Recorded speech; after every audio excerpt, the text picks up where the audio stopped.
Good morning students. आज हम एक बहुत ही कॉमन जो भी एक बीटेक स्टूडेंट या कोई भी आईटी सेक्टर में जाने वाला स्टूडेंट या फिर जनरली जब हम इंटरव्यू के लिए जाते हैं तो एक क्वेश्चन पूछा जाता है। मैं अगर आपको अपने पर्सनल एक्सपीरियंस की बात करूं तो मेरा जो लाइफ का सबसे फर्स्ट इंटरव्यू था एओन हेविट के अंदर। मेरी लाइफ का जो फर्स्ट इंटरव्यू था वो एओन हेविट के अंदर था।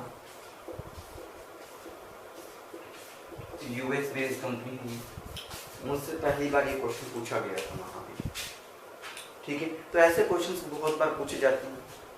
ठीक है, आपके पास डिफरेंट कंपनीज के अंदर पूछे जाते हैं। मैं बात करता हूँ तो टीसीएस में बहुत बार पूछा जाता है, टाटा कंसल्टेंसी सर्विसेज के अंदर भी काफ़ी बार पूछा गया क्वेश्चन है। बहुत ही अच्छा क्वेश्चन था। अब वो कहता क्या है यहाँ पे, you are given 9 identical balls. आपके पास 9 बॉल्स हैं, 9 की 9 बॉल्स आपके पास एक जैसे दिखती है।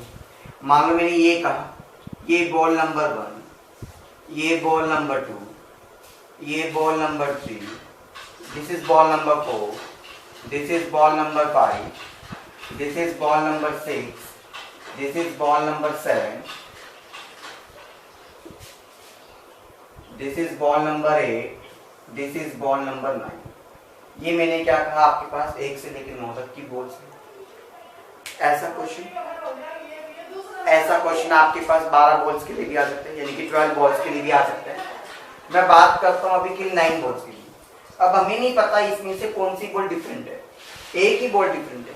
और उस बॉल को पता कैसे लगाया जा सकता है कि वो डिफरेंट है, अगर मुझे कंपैरिजन करना पड़े वेइंग स्केल पे। तभी हमको ये बताना है कि मैं कितने कंपैरिजन में कर सकता हूँ।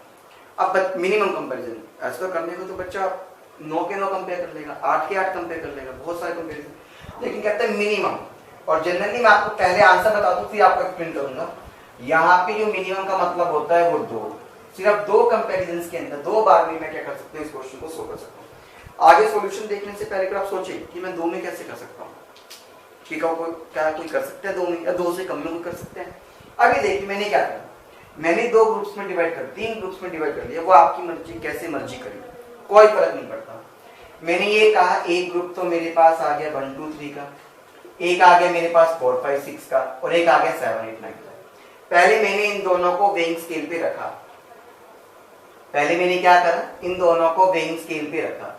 मान लो मैं आपके सामने एक वेइंग स्केल बना देता हूं। ठीक है, मैंने क्या कहा, मैंने इन दोनों को ही वेइंग स्केल पे रखा पहले के लिए।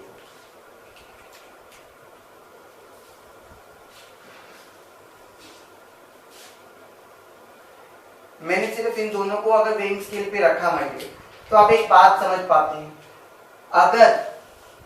अगर अब यहां से 3 केसेस डेवलप होंगे मेरे पास।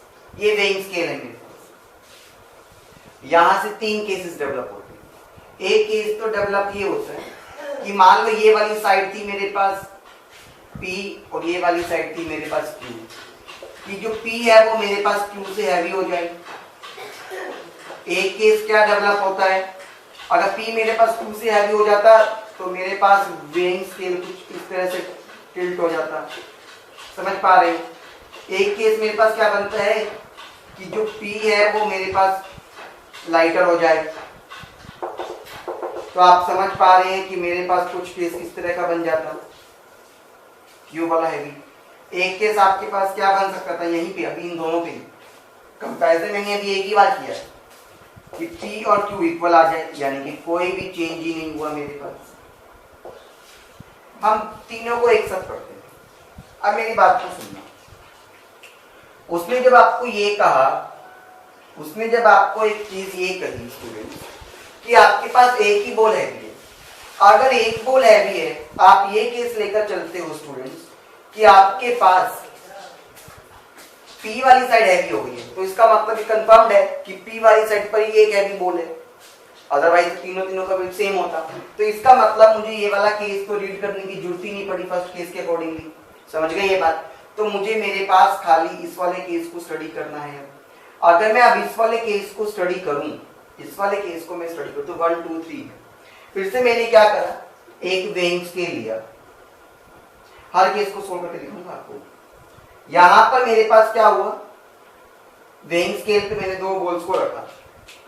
ठीक है, मान लो मैंने एक बार रखा बॉल नंबर 1 को, इधर रखा मैंने बॉल नंबर 2 को, आप कोई भी रख सकते हो। यहाँ पर भी वही केसेस बनते हैं। हो सकता है कि 1 मेरे पास 2 से बड़ी हो जाए, तो मुझे पता चल गया कि सेकंड कंपैरिजन में कि मेरी 1 वाली बॉल क्या थी, ऑड 1। हो सकता है कि मेरे पास 2 वाला टिल्ट हो जाए, तो मुझे पता चल गया कि 2 वाली बॉल मेरे पास क्या होगी, हैवी होगी।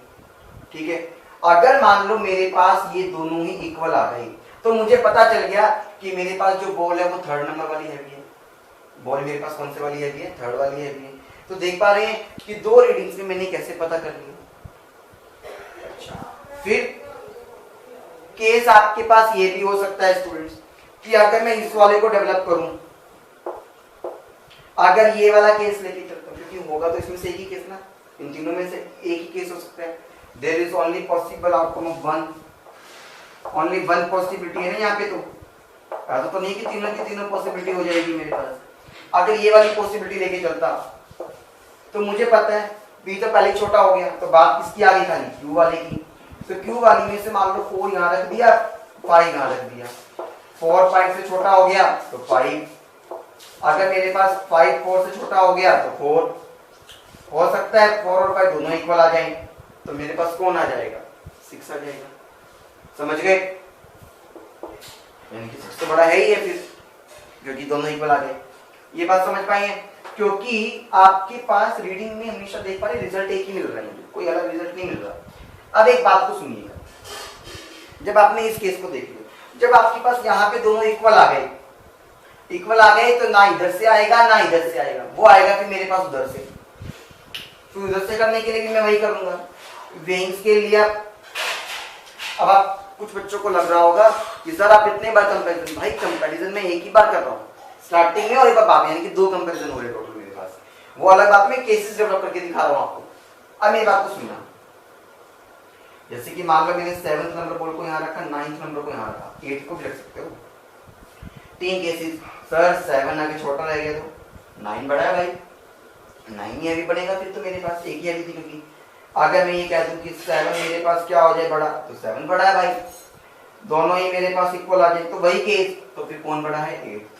तो आप देख पा रहे हैं इस तरह से मैं खाली 2 रीडिंग्स के अंदर, यानी कि 2 बार इसको कंपेयर करके ये पता कर सकता हूँ कि 9 में से मेरे पास कितनी बॉल क्या है, हैवी होने वाली है, यानी कि एक ही बॉल हैवी होगी, सॉरी।